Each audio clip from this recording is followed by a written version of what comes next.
നമസ്കാരം. ഹൈക്കോടതി വിമർശനത്തിന് പിന്നാലെ ഇന്നു മുതൽ 75,000 പേർക്ക് മാത്രമാണ് ശബരിമലയിൽ ദർശനം. സ്പോട്ട് ബുക്കിംഗ് 5,000 പേർക്ക് മാത്രമാക്കി ചുരുക്കി. ദർശനത്തിനായി 12 മണിക്കൂറോളമാണ് ഭക്തർ കാത്തുനിൽക്കുന്നത്. ഒരു മിനിറ്റിൽ 65 പേരെയാണ് പടികേറ്റുന്നത്. ഹൈക്കോടതി വക വിമർശനം കിട്ടിയതോടെയാണ് ഒന്ന് ചെറുതായി നന്നാവാൻ സർക്കാർ ശ്രമിച്ചത്. എന്തു പറഞ്ഞിട്ടും കാര്യമില്ല. കഴിവുകേട് എന്നതിന് സമം പിണറായി സർക്കാർ എന്ന് ദിനം പ്രതി തെളിയിക്കുകയാണ്. നിലപാടുമില്ല, കഴിവുമില്ല. ആകെ ഉള്ളത് എന്ന് എടുത്തു പറയാവുന്നത് അപരാധം പറയാനും പഴി ചാരാനുമുള്ള കഴിവ്. അത് ആവോളം ഉണ്ട് താനും. അതുകൊണ്ടാണ് തൊട്ടതിനും പിടിച്ചതിനുമൊക്കെ കേന്ദ്രത്തെ കുറ്റപ്പെടുത്തുന്നതും പഴി ചാരുന്നതുമൊക്കെ.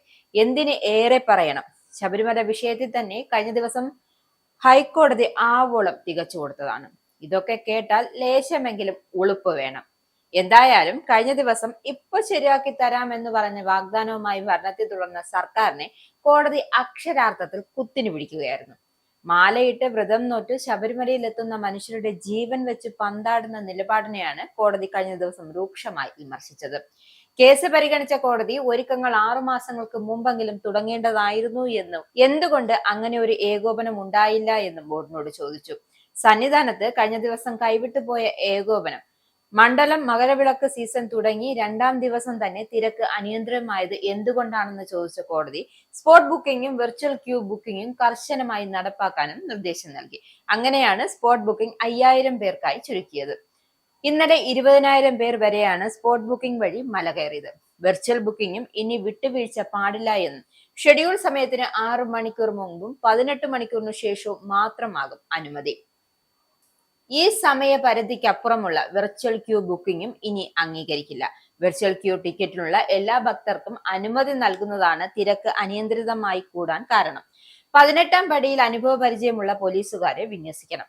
കേന്ദ്രസേനയെ എത്തിക്കാൻ കളക്ടർ നടപടിയെടുക്കണമെന്നും ശുചിമുറി സൗകര്യങ്ങൾ മെച്ചപ്പെടുത്തണമെന്നും കോടതി നിർദ്ദേശം നൽകിയിട്ടുണ്ട്.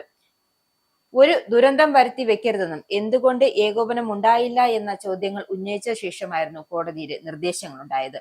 6 മാസം മുൻപെങ്കിലും ഒരുക്കങ്ങൾ തുടങ്ങേണ്ടതായിരുന്നില്ലേ എന്ന് പറഞ്ഞ കോടതി എന്തുകൊണ്ട് ഏകോപനം ഉണ്ടായില്ല എന്നും ബോർഡിനോട് ചോദിച്ചു.